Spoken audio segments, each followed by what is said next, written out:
Hello friend, स्वागत है आपका आपके यूट्यूब चैनल जीएस वनली में। हम हैं जीएस वनली मतलब जीएस मास्टर। अब जीएस की वजह से आपका सिलेक्शन नहीं रुकेगा, क्योंकि यहाँ रोज एक वीडियो आगामी परीक्षाओं को देखते हुए तैयार किया जा रहा है।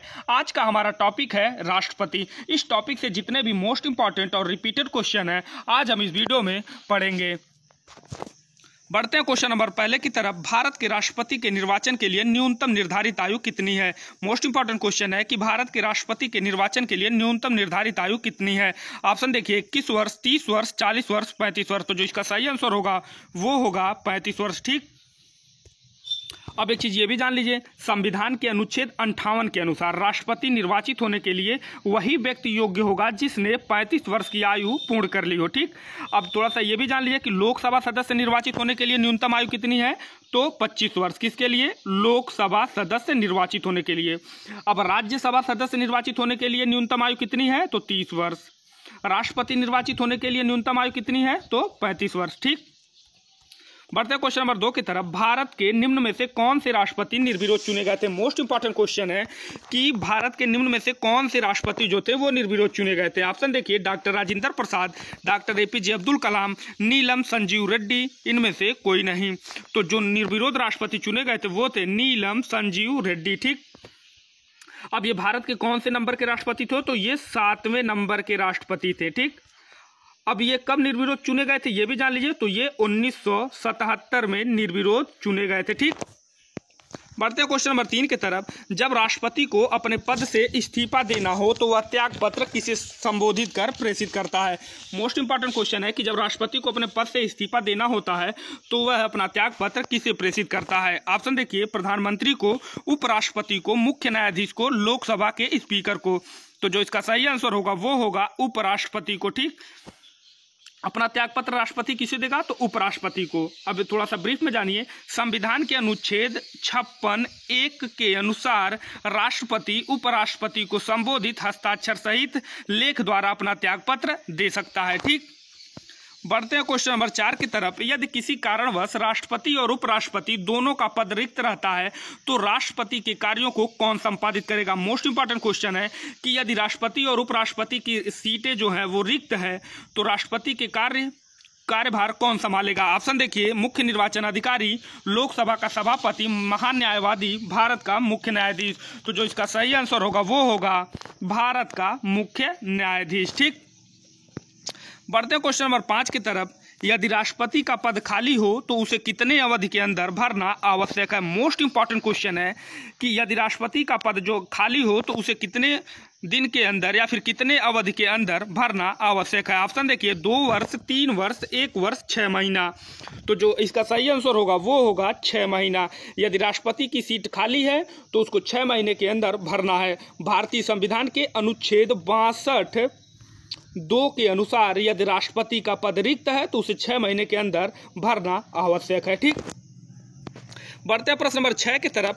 युद्ध की घोषणा या शांति का फैसला करने में कानूनी रूप से कौन सक्षम है? मोस्ट इंपॉर्टेंट क्वेश्चन है कि युद्ध की घोषणा या फिर शांति का फैसला करने के लिए कानूनी रूप से कौन सक्षम है? ऑप्शन देखिए, राष्ट्रपति, उपराष्ट्रपति, संसद या फिर प्रधानमंत्री। तो जो इसका सही आंसर होगा वो होगा राष्ट्रपति। ठीक। चाहे युद्ध हो या फिर शांति, उसका फैसला लेने के लिए कानूनी रूप से कौन सक्षम है? तो राष्ट्रपति सक्षम है। अब एक चीज ये भी जान लीजिए ब्रीफ में कि राष्ट्रपति जो है भारत में रक्षा बलों का सर्वोच्च कमांडर है और युद्ध की घोषणा या फिर शांति का फैसला करने में वही कानूनी रूप ले सकता है। ठीक। बढ़ते हैं क्वेश्चन नंबर 7 की तरफ। भारत के राष्ट्रपति को उसके पद से हटाया जा सकता है। मोस्ट इंपॉर्टेंट क्वेश्चन है कि भारत के राष्ट्रपति को उसके पद से हटाया जा सकता है। कैसे? भारत के प्रधानमंत्री द्वारा या फिर लोकसभा के द्वारा या फिर भारत के मुख्य न्यायाधीश द्वारा या फिर संसद द्वारा। तो जो इसका सही आंसर होगा वो होगा संसद द्वारा। ठीक। तो भारत के राष्ट्रपति को कैसे हटाया जा सकता है? तो संसद द्वारा। अब ब्रीफ में जानिए। अनुच्छेद 56 खंड 1 के उपखंड ख के अनुसार, किसके? अनुच्छेद 56 खंड 1 के उपखंड ख के अनुसार संविधान का अतिक्रमण करने पर राष्ट्रपति को अनुच्छेद 61 राष्ट्रपति पर महाभियोग चलाने की प्रक्रिया में उपबंधित रीति से संसद द्वारा चलाने गए महाभियोग के माध्यम से पद से उसको हटाया जा सकता है। यानी संसद के दोनों सदनों द्वारा महाभियोग चलाकर राष्ट्रपति को उसके पद से हटाया जा सकता है। किस अनुच्छेद के तहत? तो अनुच्छेद 61 के तहत। ठीक, बढ़ते प्रश्न नंबर 8 की तरफ। भारतीय संविधान को किस अनुच्छेद के तहत राष्ट्रपति पर महाभियोग चलाया जा सकता है? देखिए, अभी मैं थोड़ा एक्सप्लेनेशन करके आपको बताया था, यहाँ पूछ भी लिया है कि भारतीय संविधान को किस अनुच्छेद के तहत राष्ट्रपति पर महाभियोग चलाया जा सकता है। ऑप्शन देखिए, अनुच्छेद 356 के द्वारा, अनुच्छेद 76 के द्वारा, अनुच्छेद 61 के द्वारा, इनमें से कोई नहीं। तो जो इसका सही आंसर है वो होगा अनुच्छेद 61 द्वारा। तो राष्ट्रपति पर महाभियोग चलाया जा सकता है किस अनुच्छेद के द्वारा? तो अनुच्छेद 61 के द्वारा। ठीक, बढ़ते प्रश्न नंबर 9 की तरफ। भारत के राष्ट्रपति पर महाभियोग चलाने के लिए कम से कम कितने दिन पूर्व की सूचना आवश्यक है? यानी कि राष्ट्रपति पर महाभियोग चलाने के लिए उसको कितने दिन पहले सूचना देना अति आवश्यक है? ऑप्शन देखिए, 7 दिन, 14 दिन, 21 दिन, 28 दिन। तो जो इसका सही आंसर होगा वो होगा 14 दिन। यानी कि 14 दिन पूर्व राष्ट्रपति को सूचना देना होगा अगर उसके ऊपर आप महाभियोग चलवा रहे हैं। ठीक, तो भारत के राष्ट्रपति पर महाभियोग संविधान के अतिक्रमण के आधार पर चलाया जा सकता है। जब भी पूछे कि महाभियोग राष्ट्रपति पर क्यों चलाया जा सकता है, तो भारत के राष्ट्रपति पर महाभियोग संविधान के अतिक्रमण के आधार पर चलाया जा सकता है। ठीक, अब किसके द्वारा चलाया जा सकता है? तो संसद के दोनों सदनों द्वारा चलाया जा सकता है। अब किस अनुच्छेद के तहत चलाया जाता है? तो अनुच्छेद 61 के द्वारा चलाया जाता है। ठीक, क्वेश्चन नंबर 10 देखिएगा। भारत का कार्यपालिका अध्यक्ष यानी एग्जीक्यूटिव हेड कौन होता है?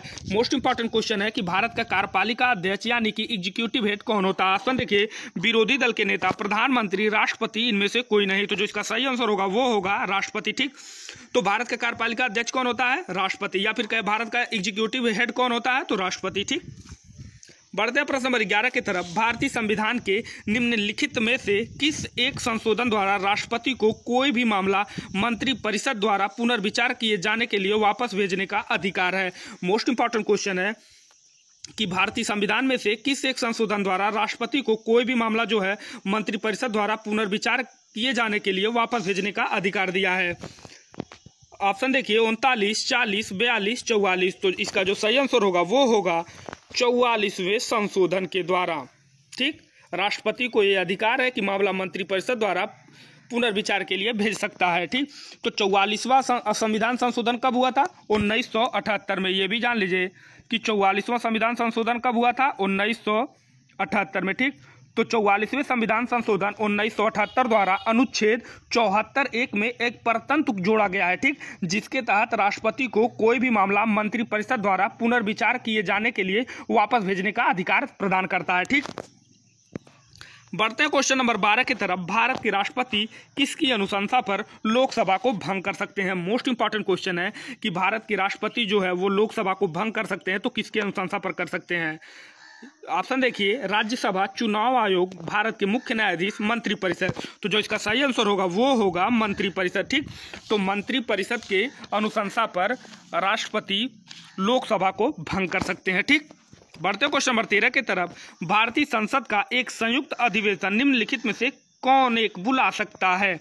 यानी कि भारतीय संसद का जो संयुक्त अधिवेशन है उसको कौन बुला सकता है? ऑप्शन देखिए, राष्ट्रपति, उपराष्ट्रपति, प्रधानमंत्री, इनमें से कोई नहीं। तो जो इसका सही आंसर होगा वो होगा राष्ट्रपति। ठीक, तो संयुक्त अधिवेशन कौन बुला सकता है? राष्ट्रपति बुला सकता है। ठीक, प्रश्न नंबर 14 देखिएगा। भारत के राष्ट्रपति ने जिस एकमात्र मामलों में अपने वीटो की शक्ति का प्रयोग किया था वह है? ऑप्शन देखिए, हिंदू बिल कोड, भारतीय डाकघर संशोधन विधेयक, दहेज प्रतिषेधक विधेयक, इनमें से कोई नहीं। तो जो इसका सही आंसर होगा वो होगा भारतीय डाकघर संशोधन विधेयक। और एक चीज ये भी जान लीजिए, ये कब वीटो का इस्तेमाल किए थे? तो सन 1986 में जब राष्ट्रपति थे। कौन थे राष्ट्रपति? ज्ञानी जैल सिंह ने भारतीय डाकघर संशोधन विधेयक पर पॉकेट यानी कि एब्सोल्यूट वीटो का प्रयोग किया था। ठीक, अब एक चीज और आप जान लीजिए, जब भी आपसे पूछे कि सर्वप्रथम किसने वीटो का इस्तेमाल किया था, यानी कि भारत के सर्वप्रथम किस राष्ट्रपति ने वीटो का इस्तेमाल किया था, तो किसने किया था? ज्ञानी जैल सिंह। ठीक, कब किए थे? सन 1986 में। अब एक चीज और थोड़ा सा ब्रीफ में जानिए कि वीटो कितने तरह के? तो वीटो जो होते हैं वो दो तरीके के होते हैं। कैसे? एक होता है एब्सोल्यूट वीटो, एक होता है पॉकेट वीटो। ठीक, तो एब्सोल्यूट वीटो जो होता है ये मंत्रिमंडल की इच्छा शक्ति के अधीन होता है। किसके? मंत्रिमंडल की इच्छा शक्ति के। और पॉकेट वीटो क्या होता है? ये राष्ट्रपति की स्वेच्छा पर निर्भर होता है। जब मन करे, जहां मन करे वहां वीटो अपना लगा सकता है। ठीक, या फिर वीटो का अपना प्रयोग कर सकता है। कौन सा वीटो? Pocket veto. ठीक, बढ़ते हैं क्वेश्चन नंबर 15 की तरफ। निम्न में से किनकी नियुक्ति भारत के राष्ट्रपति द्वारा की जाती है? मोस्ट इंपॉर्टेंट क्वेश्चन है कि किनकी जो नियुक्ति है वो राष्ट्रपति के द्वारा की जाती है। ऑप्शन देखिए, वित्त आयोग के अध्यक्ष, योजना आयोग के अध्यक्ष, संघ राज्य क्षेत्र का मुख्यमंत्री, या फिर इनमें से कोई नहीं। तो जो इसका सही आंसर होगा वो होगा संघ राज्य क्षेत्र का मुख्यमंत्री। ठीक, तो किसकी नियुक्ति राष्ट्रपति के द्वारा होती है? संघ राज्य क्षेत्र के मुख्यमंत्री का। ठीक, क्वेश्चन नंबर 16 देखिएगा आप लोग। निम्न में से राष्ट्रपति किसकी नियुक्ति करता है? ऑप्शन देखिए, भारत का न्यायवादी, नियंत्रक एवं महालेखा परीक्षक, राज्य का राज्यपाल, सभी। तो जो इसका आंसर होगा वो होगा सभी। तो राष्ट्रपति किसकी नियुक्ति करता है? भारत के न्यायवादी का भी करता है, नियंत्रक और महालेखा परीक्षक की भी नियुक्ति करता है, राज्य के राज्यपाल का भी नियुक्ति करता है। अब थोड़ा ब्रीफ में जानिए किस अनुच्छेद के तहत राष्ट्रपति नियुक्ति करता है। तो भारत के न्यायवादी की नियुक्ति अनुच्छेद 76 के तहत करता है। ठीक, और नियंत्रक एवं महालेखा परीक्षक के किस अनुच्छेद के तहत करता है? तो 148 के तहत करता है। ठीक, 148 के तहत करता है। और राज्य के राज्यपाल की नियुक्ति किस अनुच्छेद के तहत करता है? तो 155 के तहत। ठीक, बढ़ते क्वेश्चन नंबर 17 की तरफ। राष्ट्रपति की क्षमा आदि की शक्ति है। ऑप्शन देखिए, विधायी शक्ति है, न्यायिक शक्ति है, कार्यपालिका शक्ति है, इनमें से कोई नहीं। तो जो इसका सही आंसर होगा वो होगा न्यायिक शक्ति है। ठीक, तो राष्ट्रपति की क्षमा आदि की शक्ति क्या है? न्यायिक शक्ति है। ठीक, बढ़ते क्वेश्चन नंबर 18 की तरफ। संसद के लिए राष्ट्रपति का अभिभाषण कौन तैयार करता है? मोस्ट इंपॉर्टेंट क्वेश्चन है कि संसद के लिए राष्ट्रपति का अभिभाषण कौन तैयार करता है। ऑप्शन देखिए आप लोग, स्वयं राष्ट्रपति, या फिर लोकसभा अध्यक्ष, या फिर राज्यसभा के सभापति, या फिर केंद्रीय मंत्रिमंडल। तो जो इसका सही आंसर होगा वो होगा केंद्रीय मंत्रिमंडल। ठीक, तो संसद के लिए राष्ट्रपति का अभिभाषण कौन तैयार करता है? तो केंद्रीय मंत्रिमंडल तैयार करता है। ठीक, बढ़ते क्वेश्चन नंबर 19 की तरफ। स्वतंत्र भारत के प्रथम राष्ट्रपति कहां से थे? मोस्ट इंपॉर्टेंट क्वेश्चन है, कई बार एग्जाम में पूछा है कि स्वतंत्र भारत के प्रथम राष्ट्रपति कहां से थे। ऑप्शन देखिए, उत्तर प्रदेश, आंध्र प्रदेश, बिहार, तमिलनाडु। तो जो इसका सही आंसर होगा वो होगा बिहार। ठीक, तो स्वतंत्र भारत के प्रथम राष्ट्रपति कहां से थे? बिहार से थे। ठीक, ब्रीफ में जानिए, स्वतंत्र भारत के प्रथम राष्ट्रपति डॉक्टर राजेंद्र प्रसाद थे। वह संविधान सभा के अध्यक्ष भी थे। ठीक, और डॉक्टर राजेंद्र प्रसाद कहां से थे? बिहार राज्य से थे। अब एक क्वेश्चन आपसे ये भी पूछ सकता है कहीं कहीं कि 2 अवधि के लिए भारत का राष्ट्रपति कौन था? मोस्ट इंपॉर्टेंट क्वेश्चन है कि 2 अवधि के लिए भारत का राष्ट्रपति कौन था? तो कौन था? डॉक्टर राजेंद्र प्रसाद। ठीक, बढ़ते क्वेश्चन नंबर 20 की तरफ। भारत के निम्न राष्ट्रपतियों में से कौन ट्रेड यूनियन आंदोलन में संबंध रहा है? मोस्ट इंपॉर्टेंट क्वेश्चन है कि भारत के निम्न राष्ट्रपतियों में से कौन ट्रेड यूनियन आंदोलन में संबंध रहा है? ऑप्शन देखिए, वीवी गिरी, KR नारायण, जाकिर हुसैन, इनमें से कोई नहीं। तो इसका जो आंसर है आप लोग हमें कमेंट बॉक्स में देंगे। अगर आप लोग नहीं बताते हैं तो कल मैं अगली वीडियो में जरूर बताऊंगा। सभी वीडियो को आगामी परीक्षाओं को देखते हुए तैयार किया जा रहा है। Daily 1 video question from direct exam. Subscribe for sure selection. छोटा चैनल समझ के इग्नोर बिल्कुल ना करिएगा। यहाँ जो वीडियो आपको प्रोवाइड कराया जा रहा है वो आपको कहीं नहीं मिलेगा। वीडियो अच्छा लगा हो तो चैनल को सब्सक्राइब करके बेल आइकन जरूर प्रेस कर लें ताकि वीडियो का नोटिफिकेशन आपको मिलता रहे। जीत आपके सिलेक्शन तक। मिलते हैं कल फिर एक नए वीडियो के साथ। तब तक आप बने रहिए GS1 के साथ।